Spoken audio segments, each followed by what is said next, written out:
That was a struggle for me in how I was speaking to my kids. In particular, I mentioned my 9-year-old son. He's the one that tends to bring that out most in me. He's probably one of the most challenging of our kids, and he's just got a big personality. He's got big emotions.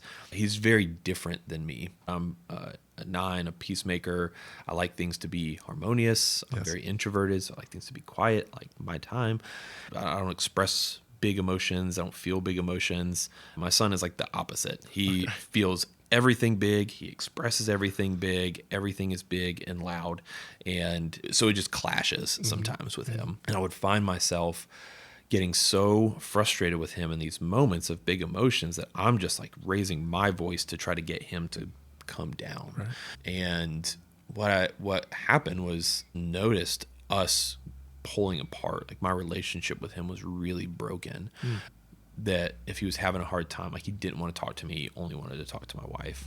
He was resistant to engaging with me in those moments. And man, this is not good. Like this, going back to the vision piece, it's like, this is not who I want to be as a dad. Like I don't want to be remembered as the dad who yelled all the time, the dad who just raised his voice to get what he wanted. I started posting on LinkedIn back in, it was early 2022, I think, at this point.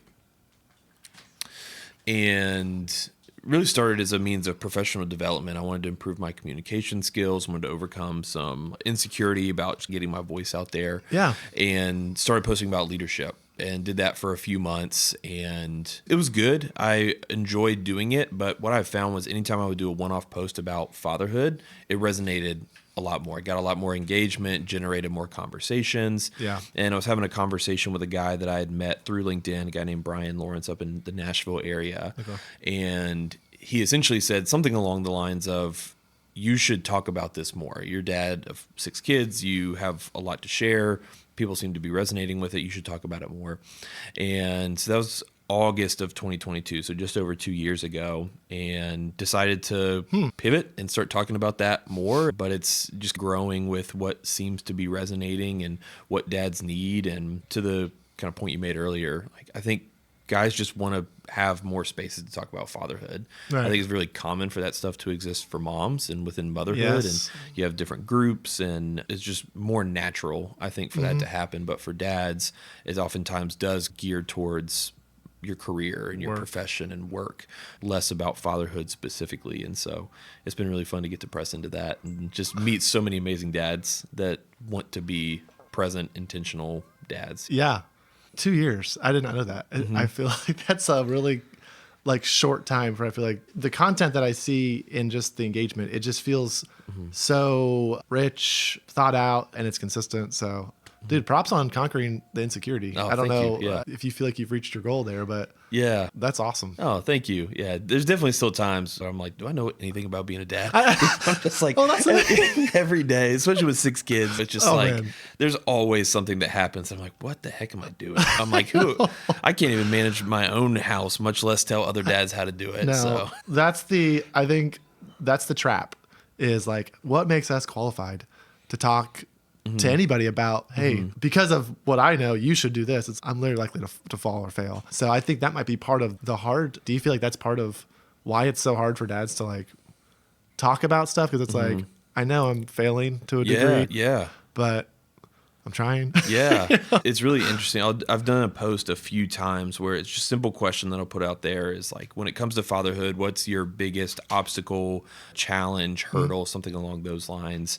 And they always generate a lot of really good conversation, because dad will be brave enough to say, hey, I'm really struggling with yelling at my kids, or being too involved at work and not present at home, or I'm on my phone too much. And one of the things that I always notice when I do that post is that there's never somebody who shares something only one time. And maybe a better way to say that is, no challenge gets shared only once in the comments. It's like multiple dads are always sharing the same things. And I think even there's something really freeing about that in and of itself. Just knowing that other dads are struggling with the same things that you are struggling with. And again, I think because dads can tend to steer away from that topic of conversation naturally when they're with other dads, they just don't know, right? They sit in kind of the silence of, I've got it. Everybody else I see has this thing figured out. I must be the only one who doesn't know what I'm doing. I'm the only one who's struggling with this. And that's when shame starts to breed and starts to increase. And then it becomes even more challenging to talk about. So I definitely think there is an element where simply hearing that other dads are navigating the same challenges that you are, they're struggling with the same things, is really freeing, and it helps to create like a really quick sense of community. And I think that's why I really appreciate getting to create content on LinkedIn, is it's created this little microcosm of dads that know each other, though they've never met, that kind of engage on a daily basis and kind of can share in the wins and the challenges of fatherhood together. Yeah. Now you've created a great space for that for our audience. If they don't know yet, Tyler Graham with us today. And I found Tyler actually from a mutual friend, but when I checked you out on LinkedIn, I quickly saw the amount of things that you were putting out, the amount of engagement. Man, this is someone that I really feel like is beyond me in going down this rabbit hole, if you want to call it a rabbit hole, of dadding and helping dads. Yeah. So thanks so much for being with us today. Oh, thank you for having me on. This is it's going to be a blast. You gave me a few topics that you felt were part of your heart. And the way I want this really conversation to be is our target audience we know is dads. The show is called The Invested Fathers, but as we talked about very briefly, we're trying to help dads be more present at home, face those struggles in a group environment. You're a father of 6. I have 2. So you're 3 times better than me in that way. But like, just like, it's so cool how quick we can become brothers and just, hey, we're in this together kind of deal. Yeah. I am a Christian as well. And I know you have faith-based posts. So there's also a camaraderie there. Yeah. Those things are very important to me, being a dad and being a Christ follower. Yeah. It all ties together. There's so many different things that I talk about, especially when you're looking at fatherhood, faith, and how those things tie together, how your career plays into that. Having a really strong vision for who you want to be as a dad, I think is one of the more like foundational things that I think many dads that I talk to lack, right? They have a clear plan, a clear vision of who they want to be in their career, where they want to go with their work, but they don't match that in their fatherhood just because it's not natural. It's not something that we sit around talking about, being like, who do you want to be as a dad in 10 years? Or what class do you take for that? Yeah. Like, you got the education and the finances, and there's things that you can, get behind. Dadding, fatherhood, it feels less, the church, I guess, would be one place. Yeah. It's like, where do you go for that? And that's the thing, right? There's so many different things you can do and be as a dad, and it's going to be different, right? We're unified in our pursuit of being present, intentional dads, but what that looks like for you and your family may look very different for me and my family. And that's dictated by the vision that we have, who we want to be, what we want our family to look like, what we feel called to do and to be. And so I think if that piece isn't clear, it becomes really difficult to navigate those day-to-day challenges of being a dad, because you don't have the blueprint, right? You don't have kind of the point off in the future that you're aiming towards. You can just drift through day-to-day life and all that it brings. We know all that it brings being a dad of young kids. And so it's easy to get lost in that if you don't know where you're going or what you're aiming at. So one of the things that I do in some of the work that I do with dads, some of the cohorts and things that I've done, is I call it like the 3 mile per hour framework. It's the umbrella of what I call my coaching and the work that I do with dads. And it's just this kind of intentional invitation to live at a slower pace of life, to be more intentional, to not live a rushed, hurried life, which is very easy to do. And so the framework that I take dads through is creating that vision, creating margin in your life, and then finding the right rhythms that help to bring that vision into reality. Hey, let's maybe give some teasers, or this is a taste of kind of what you can expect. Yeah. And for dads wanting to know more, Yeah. like, this is who you can call about that. Cool. One of the things that I'm focused on right now in my current program that I'm offering, I'm calling it Steward Your Voice, and it's all geared on how dads use their voice to champion their kids. It's intentionally designed to help, particularly dads who are struggling with either speaking harshly or yelling at their kids, being overwhelmed by being a dad. and taking them through a process using some of the same elements on how to better steward their voice, use it to build their kids up, to speak in a way that is life-giving, that brings peace to their home, things like that. So that's another, maybe a more narrowed in piece of what I'm doing with dads right now. Yeah. I'll actually start with like, what was it like growing up in your household, the Graham household? Yeah, it was. So I grew up here in Greenville. I've got 2 younger brothers, so it was a rambunctious house. Boys? Yes, yeah, all 3 boys, and so I'm the oldest. I've got 2 younger brothers, and overall, I would say childhood and like life growing up in our house was really good. I think that I actually recently had this conversation with my dad, is still here in town as well, and we're reflecting on what life was like, and he's on LinkedIn, so he reads my content. Okay. And there's definitely times where it's different than the style of fatherhood that he engaged in, and it's not a bad thing. It's just different. There's so much that I learned from him, and he'll admit himself that he gave too much of his time to work, that he was very focused on his career and providing for our family. And I'm grateful for all the ways that he did that. Like, I never missed a meal, never went without the stuff I needed at school. We took vacations during the summer. I always got new equipment for baseball when I needed it, that kind of thing. My dad always showed up. I can count on very, very few times where my dad ever missed one of my games. He always prioritized that. But nights where I didn't have a game, there's a lot of nights where I just didn't see him at all. He's at the office late. Would miss vacations because he'd have to go back to the hotel and get on calls and things like that. And he looks back on that now and recognizes that there were ways that could have been different. But the thing that I take away from that is my dad was present. Like, he showed up. He was always there to play catch in the backyard, to shoot some hoops on the court that he built for us in our backyard.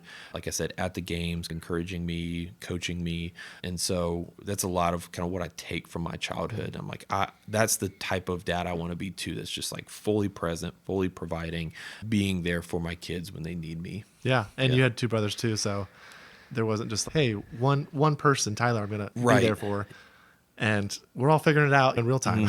Yeah, it's like, exactly. Yes. What you know now is maybe more than what you knew. And there's just so much connectivity now. So it's definitely don't want to fall in that trap of what did dad mess up on that I'm scarred from. Yeah. I feel, and it's a hard subject sometimes to talk to our dads. There's times that we had, I think about just the connection I had with my dad. There's things that we talk very quickly about, and then there's things that were somewhat off topic. So I definitely think we're in more of a relational time as dads, but there's still... I'm sure you're probably familiar with John Tyson and the work that he's done with dads and through the Intentional Father and stuff like that. I've been bringing up... I'm actually doing a book study on this podcast. Okay. Like going 1 or 2 chapters each time. Oh, just sweet. doing like key takeaways. Okay. Absolutely love the book though. Yes. I'm like giving that book to so many people. Oh yeah, that's like that's like my number 1 book that I recommend when dads ask what they should read. But he talks about, I think it's a Ronald Rolheiser quote where he talks about whatever pain is not transformed will be transferred. And it's such an important concept for fatherhood. And we all have pain of some sort from our childhood. None of our childhoods were perfect. None of our lives are perfect. There's pain there. And we can either do the work to transform that and show up differently for our kids, or we can transfer it on to our kids. And that's where like this whole thing of this generational, where you see generational sin come into play, right? Where it's just like it keeps getting passed down, or you have these like legacies that just are filled with so much brokenness because there's just nobody that has been able to step up and change what they're handing down to their kids. And that was one of the things that I couldn't appreciate as a kid growing up in my house, but can so appreciate now, is the things that my dad did to change the legacy of the Graham family. And not that it was terrible and awful before. My great grandfather died when my grandfather was 2. So my dad was raised by a dad who grew up without a dad in rural, middle of nowhere Ohio. A very farm. They grew up on a farm, and just not a lot around there. And so my dad's dad, is figuring things out. He didn't have a dad, and there's pain there that naturally comes with that. And then my dad starts having kids. We're in, again, rural Ohio, and my dad makes this crazy bold move to move us from rural Ohio to Greenville, South Carolina in the early 1990s, all geared towards giving me and my brothers more opportunities that he didn't have. He saw what life was like there. And again, all my extended family still lives there. It's an amazing place, but there's not nearly the opportunity there that there is here. My dad saw that. We moved to Greenville when I was 4, and my dad had the foresight to say, I'm going to do something different to give my kids, my boys, an opportunity that I never had. And he's done that. Like, we've all gone to college. We've all got good jobs. We're all married. We all have kids. We all live here in Greenville together. And it's just, man, if my dad hadn't done that, I don't know what my life would have looked like. And like, he had the courage to take a big swing and relocate our family to a city where we knew nobody. And it's paid off. And I'm so grateful for the ways that he has changed our family legacy in that sense by having the courage to make a bold move that was in alignment with the vision that he had for his family. Yeah, that seems like a very big leap of faith, and just like, I hope this works. And I don't know if there was like a point about straw that broke the camel's back on that. Yeah, what a shift. And now you guys are all here, and I would think he's probably like, dreams come true. Yeah. Looking back, it's like, wow, that moment. Okay, let me shift with the topic of that coaching program you have. Yeah. And I feel like you have just submersed yourself in so much dads that you've started this coaching program, and it's part of your heart. So tell me a little bit about the 3 mile per hour. Yeah. And what can dads listening today maybe start thinking about or become more aware in regards to building out like that plan and what you do? Yeah. So again, I think it's really common for dads to have a really strong vision when it comes to their career. And that's just culturally where men and where dads in particular, where their time goes, right? You spend 40 plus hours a week most of the time doing your work, and you have a plan where you want to go. You know the next steps that you need to do to make the next jump to get a promotion, or to move to start your own thing, or whatever your career path is. You have this clear vision of how you're going to get there. What are you going to do today to get yourself ready to make that next move? And it's not as common in fatherhood to have that same clarity, right? It's just you, especially I think this is true when you have young kids, is you get very easily lost in just the craziness of young kids. Sleepless nights. Why are they crying? Exactly. Sibling squabbles. The house is crazy. What are we doing for dinner tonight? Does everybody have what they need? It's always something. And it can get so easy to you're just trying to get to bedtime. Right. And like survival. Yeah, you do. You go into survival mode a little bit. That's not necessarily a bad thing. I mean, it's just the reality of having kids. There are days where you're just like, I need that sun to go down, and I need the kids to be in bed, and we're just going to try this again tomorrow. But when that becomes day after day, and then week after week, month after month, year after year, you can find yourself just drifting. You're just trying to survive fatherhood. And there's so much more available to dads in the way that they show up for and lead their families if they have the clarity of who they want to be and where they want to go. And that's so much of what I try to encourage dads to think about. It's why I post content on LinkedIn. It's why I do the coaching program. It's because I want to be a voice that's constantly reminding and encouraging dads that there's a better way, that there's a intentional way that you can show up as a dad that is going to have a massive impact on who your kids are and what your family looks like. And that extends well beyond when your kids turn 18 and leave the house. We're talking lifelong generational impact of a dad deciding to show up, be present, be intentional. And so that's a lot of what like the program that I run and even just the content that I create is geared towards. Yeah. No, I like the way you put that. It's very, you didn't say eternal, but there's an eternal aspect of we're obviously people with souls. We've been entrusted with this child or 6 children. Yeah. And how do you take that? Is that just like, I just got to survive the day? Or is it like, no, I need to really step up here?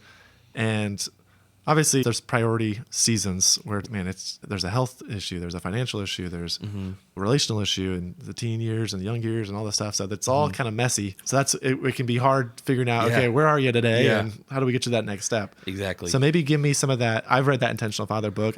When you assess a coaching session, what's the starting point there? Yeah. So I always think about creating, the most important thing that I think you can do as a dad to create that vision is to create a very clear picture of who you want to be in the future. And we want to create that picture of your future self that's so compelling that it pulls you forward in those really difficult days, the days where it's just hitting the fan, kids are melting down and it's crazy, nobody's eating their food, everybody's fighting, it's loud, it's chaotic. Food on the ceiling. Not that anybody knows what that's like. Those are the days that I think about. If you can navigate those days we're not talking about doing it perfectly, because it's never going to be perfect. We're going to screw up all the time. But if we can navigate those most difficult of days with young kids with purpose and intentionality, we can do it, right? Everything starts to fall together. And so if we can have a picture clear and compelling, it's going to pull us forward in those days. And so one of the exercises, this isn't unique to me, I didn't come up with this, but I use it because I think it's so powerful, is to have dads write out their eulogy from their kids' perspective. And it's a very sobering, very heavy exercise to do. But when you can sit down and think about the end of your days, you've lived a long, fulfilling life. All these people have gathered at your funeral, and one of your kids steps up to the microphone in the front and is telling a room full of people about the impact that you had on their life. What do you want them to say? And the reason that I think that exercise is so powerful is because it puts very concrete, tangible language to who you want to be. It clarifies that picture of who you want to be. And that's the starting point, is once we can form that and we know who it is we want to be, we know how we want to show up for our kids, we know how we want to be remembered, what our legacy will be with our kids, then we can start taking action today to bring that vision into reality. We can start doing the things that will result in that type of eulogy, in the ways that we show up when there's spaghetti on the ceiling because your kid's melting down or something like that. That's so powerful, Tyler. I actually have not heard that. I've heard in just the business world, start with the end in mind. And that actually helped me start this podcast. It's like pick a launch date, and I've just been thinking about this for a while. But that can be applied in so many different ways. I have not applied that yet in my value, giving that clear and compelling message like you talked about. And I think that's a great starting point for any dad out there.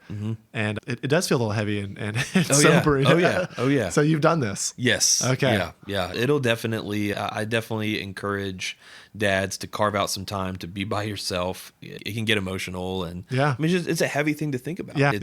When you think about what impact you will have had on and what they're going to say about you.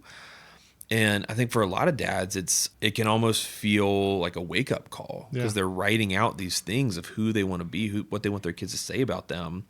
And that'll be the follow up question to that is, if you died tomorrow, is that what your kid would say? Right? Are those the types of things your kids would say about you? And for a lot of dads, it's not. I don't think this is how my kids think. This is the impact that I'm having. And the beauty of doing that now is that we have the gift of time to start making changes to become that type of dad, right? To take those steps to becoming that type of dad. Yeah. I'm thinking of two things. One is the spiritual aspect of that. How does that's a great tool thing. And I think about the way that scripture backs that up. One verse I'm thinking of is redeeming the time. Like, now is the time to take these things and put in play. Are there any scripture references or lessons that you have grabbed onto or been like, this is a rock to help me, compel me forward as well in scripture? Or I've seen that you've seen with your kids that have been. Yeah. So one of the things that we do with each of our kids is when my wife has been pregnant with each of our 6 kids, we've just prayerfully considered what their name would be. And it's usually tied into kind of who we feel like the Lord is telling us they're going to be. And each of my kids, they have a name that has a deep meaning in how we think they're going to show up. So like my son, so I've got a girl and then 3 boys and then 2 girls. So my oldest son, my 9-year-old, his name means from the muddy place. And so it's like I think it's Psalm 40, where it talks about taking us out of the pit and setting our feet on the rock. And so I think about that often with him and who he is and how he's wired, and that like he is going to be like this really humble man that can speak to all the things that the Lord has done in him. And I would say he is not our most humble kid right now. And so it's one of those things that I come back to, of knowing who he's going to be. And so that's like an intentional piece of what I'm working on with him specifically, is what it means to be humble. It says humility is not thinking less of yourself, but thinking about yourself less.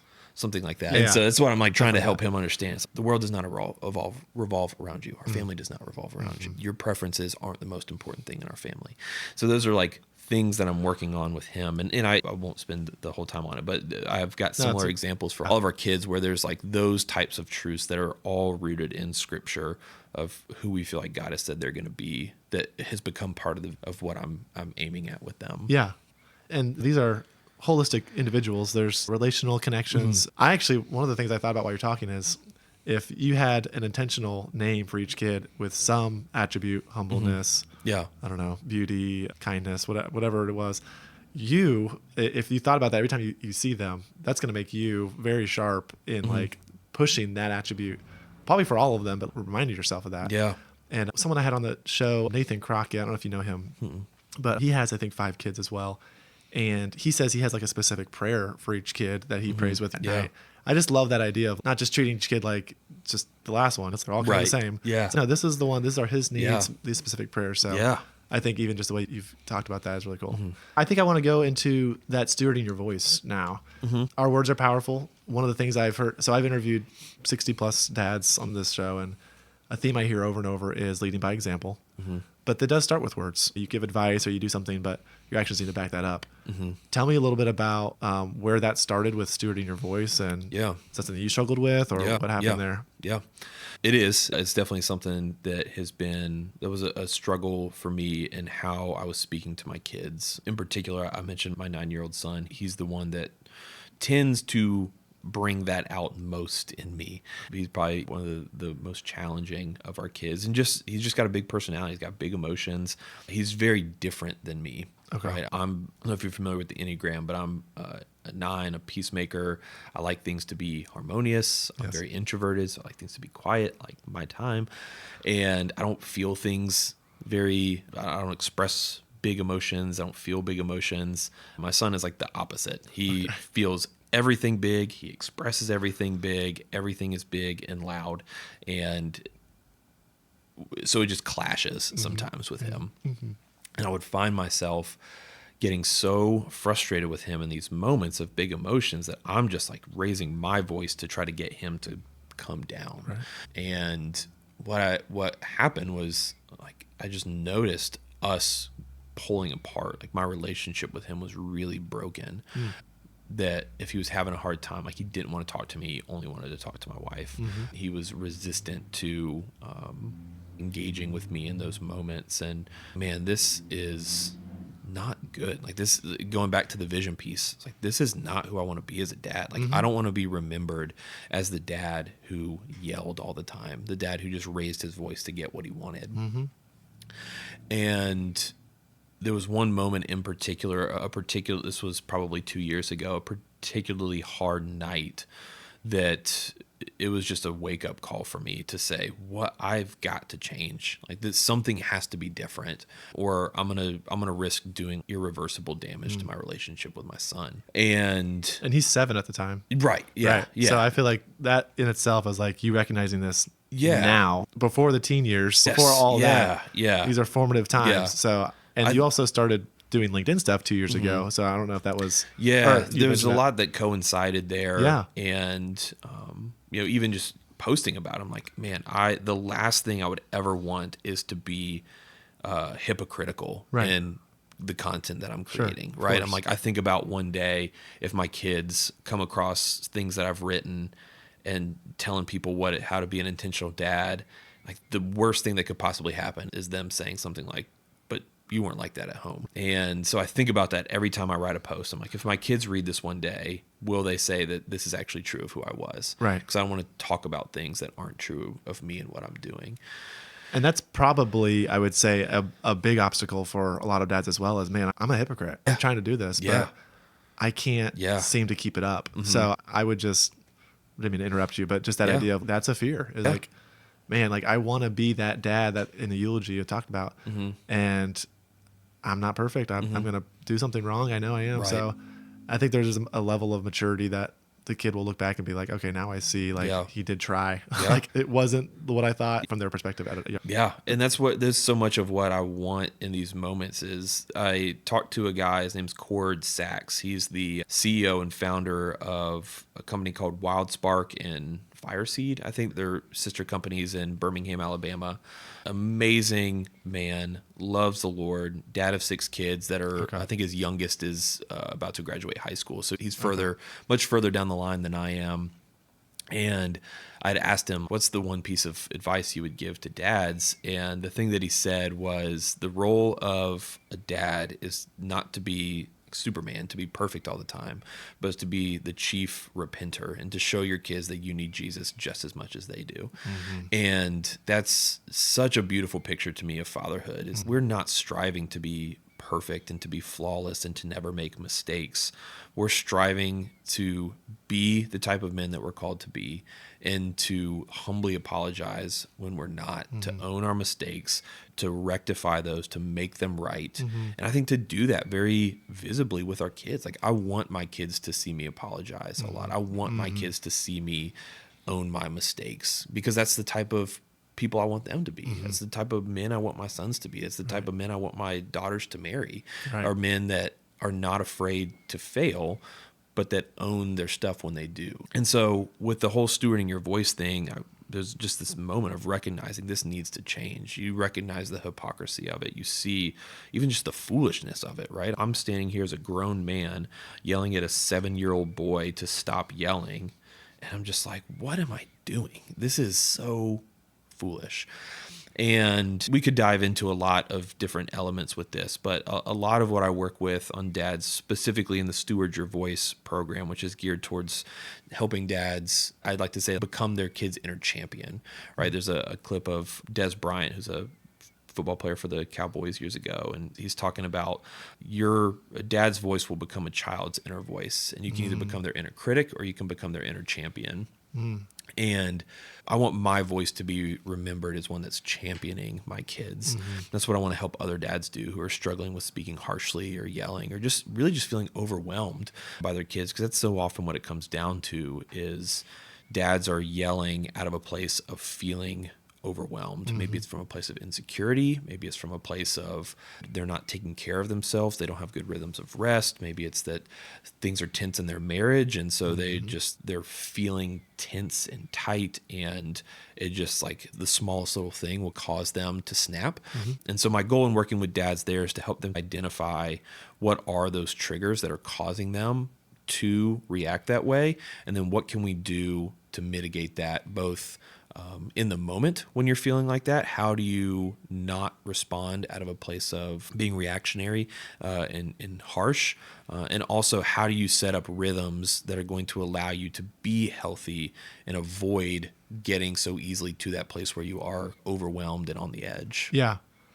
I would expect the things that you listed with marriage, finances, rest, health. Yeah.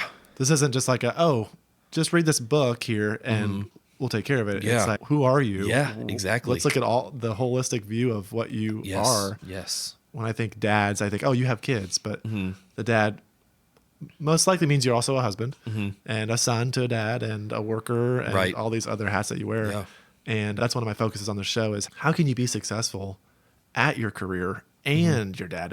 Can it be both? Can it be an and, or does it have to be an or? Yeah. You have to sacrifice all these things if you want to be a good dad. It feels like a great program, first off, to focus on that specific stewarding your voice in that type of insecurity or anger or lack of something. any tip or advice that after you have reflected and analyzed that thing, has something been a breakthrough or aha moment with some of your clients or you in seeing success that you could share? I know it would be general because we don't know, who's listening, but something along those lines. Yeah. So there's a concept called affect regulation or emotional regulation that I think is, I would argue it is the most important skill for a dad to have in fatherhood. Okay, tell me about that. And without going into a ton of detail on it, your affect is essentially your felt sense of like your body, where you are at any given moment. And so you can think about it on a spectrum of 1 to 10. Let's say 1 is what is called hypoarousal. So that's where you're very numbed out. You can think about a dad who is at the end of a really long day at a job they hate, and they come home and they're just like done, right? Yeah. They're just like, I want to be left alone. They want to scroll their phone, watch TV, maybe using comfort food or alcohol, something like that, to just numb themselves. That's one end of the spectrum. Okay. Again, call that hypoarousal. The other end on the 10, so 8, 9, 10 is hyperarousal. So that's where a dad is more overwhelmed. They're amped up. They're filled with this sense of anger, frustration, rage. I think that's the place where most dads kind of respond harshly from, is they're at a place of feeling very overwhelmed, hyper aroused.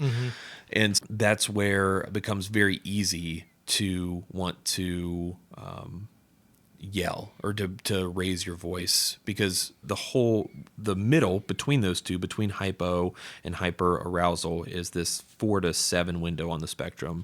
That's where we'd say you're regulated. You have emotional regulation. Some people call it the window of tolerance. Okay. And that's where you are relaxed, you're calm, you can be fully present with your kids or whoever you're around. So the goal in working with dads in this program is to help them identify what are the rhythms that you have that are going to help you be most regulated. So whether that's getting up in the morning and having time in prayer and scripture before the kids get up, that could be exercise, that could be sleep, that could be date nights with your wife. There's all kinds of things that are going to vary person to person about what works for you.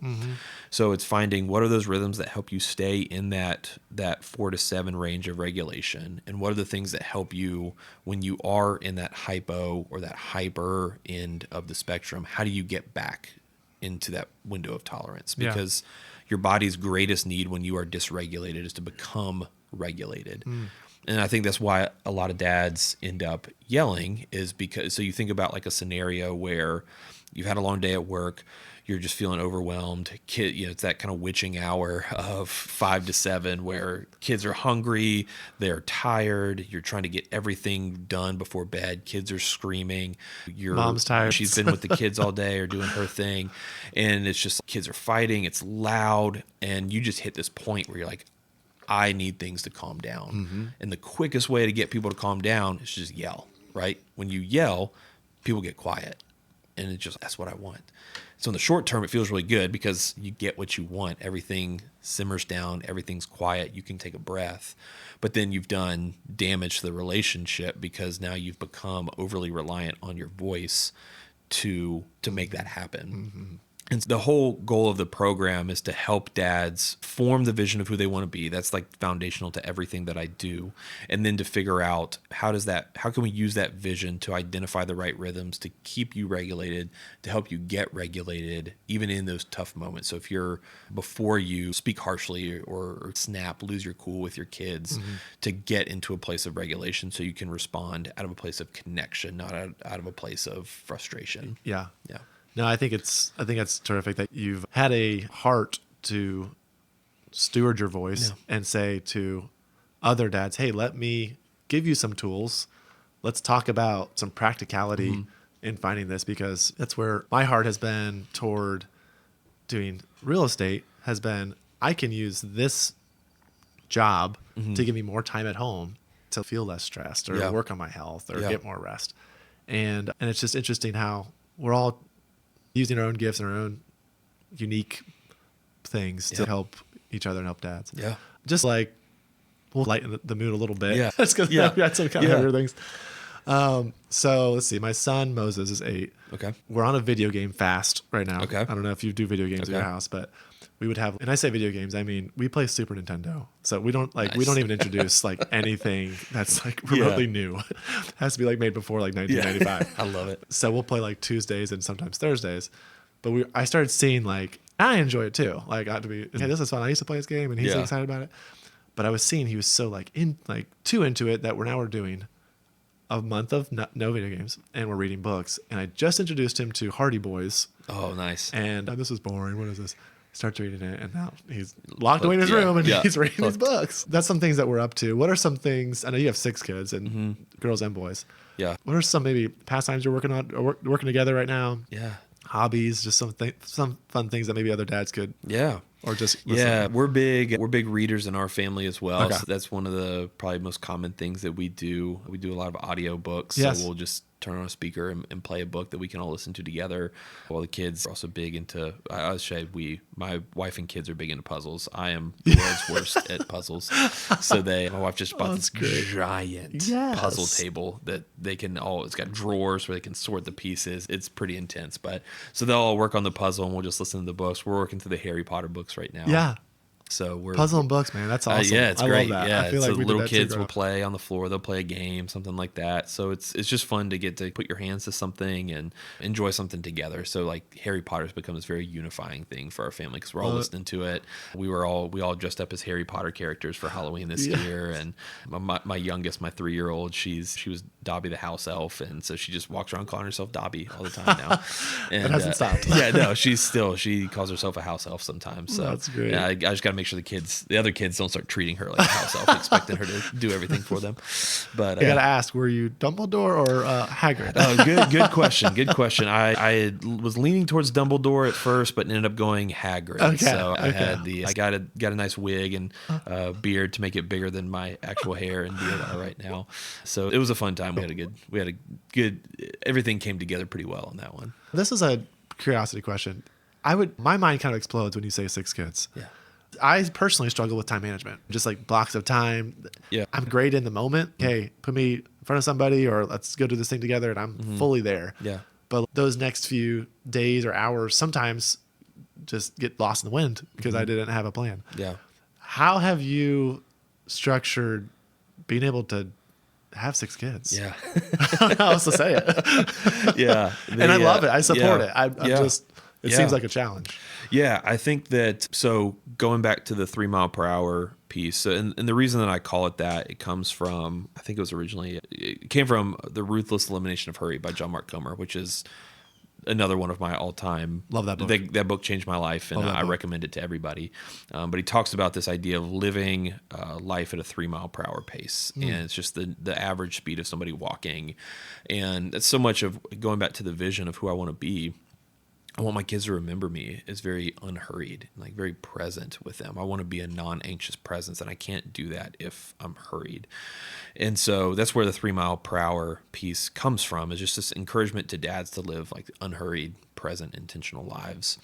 And to bring that back to your question, I think one of the pieces that so often gets missed in fatherhood and in conversations like this is the concept of margin and of having time to focus on the things that matter the most. And culturally, it's very normative for dads and families in general to get pulled into so many different things: after school activities, sports, community engagements, church, the school, the list goes on of all the different things. And so you end up with these families that are spending most of their time bouncing back and forth from one place to the next. And it's just this, you always have this picture of the family that's frantically getting into the car, getting where they need to go. Half the family getting in one car, half the family in the other to go to different fields and different sports events, different whatever. And I would say that's just how it has to be, right? Yeah, exactly. That's my limited beliefs. Yes. That's just what it is. Yeah. So exactly. I'd love to hear how that. And so I think that there is another possible, and it's, again, driven so much by the vision that you have for your life, where you don't feel the obligation to say yes to the things that most people just assume should be a default yes. You very intentionally choose the things that you give your time to, so that the activities you're engaging in, the things that you're giving your time to, the ways that you're investing as a family are very much in alignment with who you want to be and where you want to go. And again, it's just that idea of intentionally living in a way where you're only saying yes to the things that are most important and in alignment with the vision. So if it's not in alignment with that, then it's a no. And so we've gone through long seasons where we don't do extracurriculars in sports and things like that. And it's not normal. All my kids' friends are in sports and doing things, and our kids aren't for a season, and that's okay. We just knew, like, this is not the season for us to say yes to this. And we're entering into a season now where we feel like it is. All 3 of my boys just signed up for basketball. I'm going to be coaching my youngest, 6 and under, the Blazers. So everybody, tune in for that. It's going to be nonstop. Full game recaps on LinkedIn. Yeah. I think that's the piece that has allowed us to function in a healthy way with 6 kids, is that we've been, to borrow the phrase from John Mark Comer, we've tried to ruthlessly eliminate hurry from our life and to craft our life in such a way that gives us time to do the things that are most important to us, which is, really good. Homeschooling our kids, being with our neighbors. My in-laws live right across the street, spending time with them. We have a small homestead, so we've got chickens and goats and bunnies and a garden, and spending a lot of time doing those things, cultivating the land that we're on, me giving my time to creating content and things like that.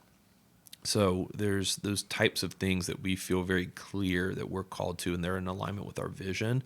And so those are the things we say yes to. And if it doesn't, then we say no. I love that you gave examples of what you're filling your time with, because my first thought was, man, you're not doing sports. What are you doing then? That's just what you have to do. And you're jumping around from each activity to extracurriculars and everything. And because that's how I was growing up, at least in my household before. Yeah, same here. And like you said, your kids' friends are probably in the same way, maybe seeing that in their buddies. We homeschool as well. We have loved the slower pace. Oh, yeah. We took a break. We did karate for a year and a half. Yeah, so did we. And we just decided, let's just take a break, and we'll come back if Moses says he wants to do it. Yeah.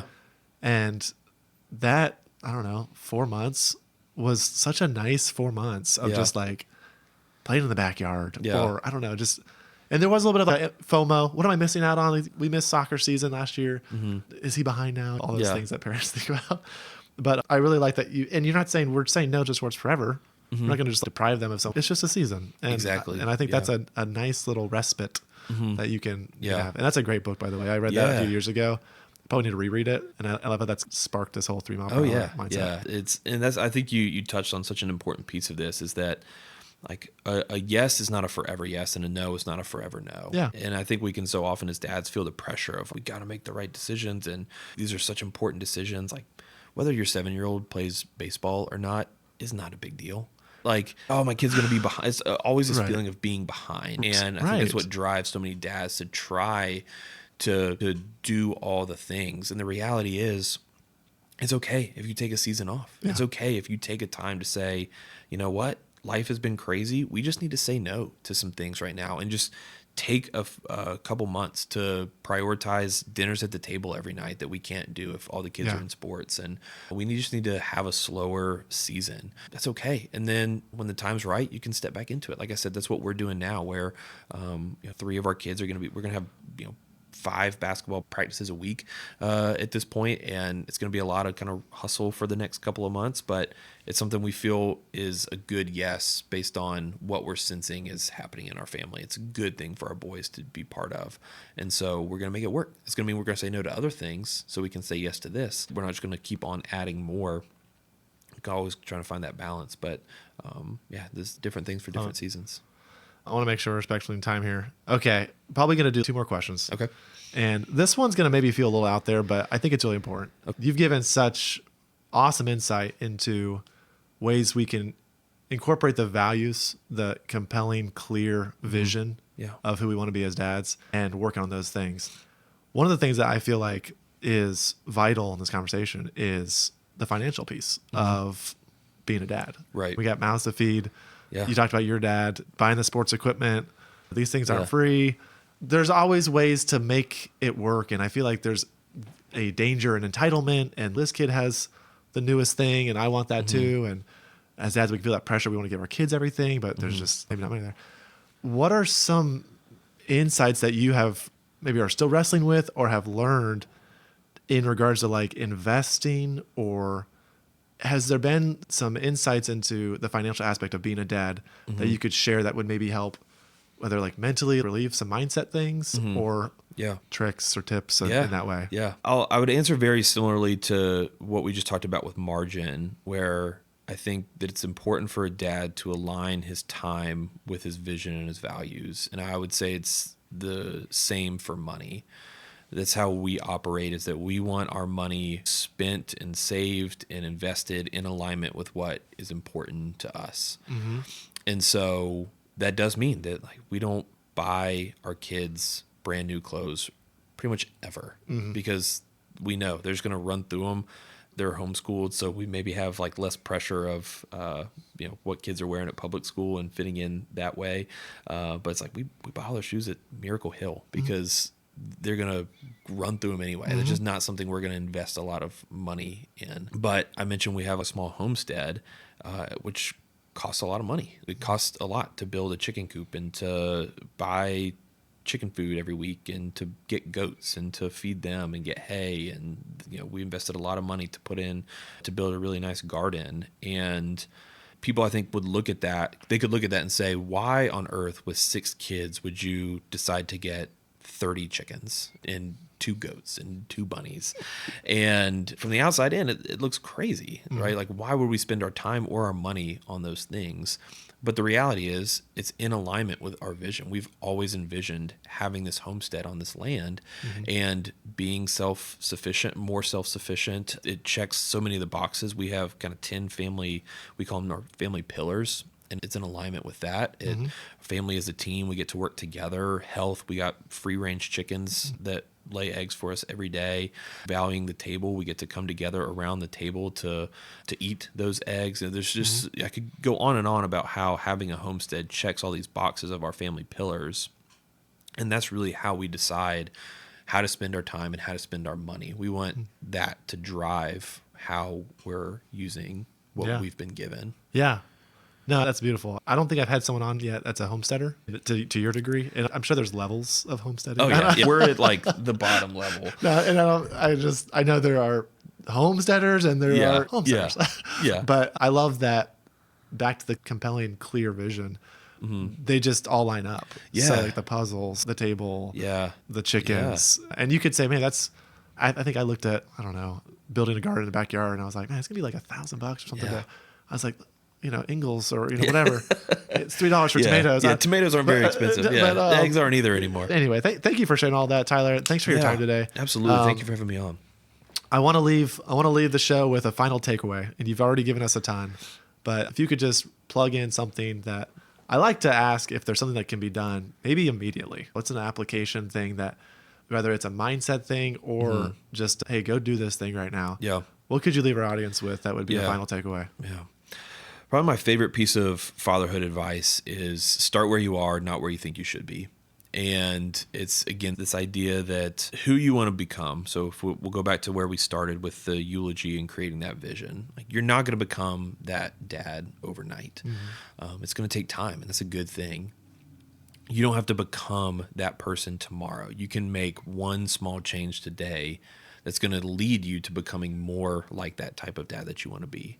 So my encouragement to dads would be to find that one thing, whether if you want to have more family meals together, like put a night on the calendar in the next week to say, we're going to do a phones-free meal together around the family. Or maybe you want to be on your phone less, and you're going to pick one night a week where you're going to leave your phone upstairs in the bedroom or in your office or wherever until the kids go to bed. Or maybe you want to be more physically fit, like just get down and do 20 push-ups today. Whatever the thing is that's in alignment with your vision, pick a small win that you can do today and take action on it, and then build off of that. Once you can do that consistently, you have Wednesday nights are family meal night. Maybe you add Monday night in next, or you have breakfast with your kids one morning before you start going to work. Being able to find those rhythms build off of them to where you slowly but surely craft an intentional life that's going to bring that vision of who you want to be into reality. That's what it's all about. If you're not following Tyler on LinkedIn, everybody, please follow Tyler. He's got so many awesome nuggets. Your content is A+. Really appreciate it. I always, whenever you post them, man, I wish I would have thought of that. But no, thank you so much for your time today, Tyler. Thank you. Looking forward to just continue following you, and thanks for being here. Yeah, absolutely. Thank you for having me on. It's been a blast.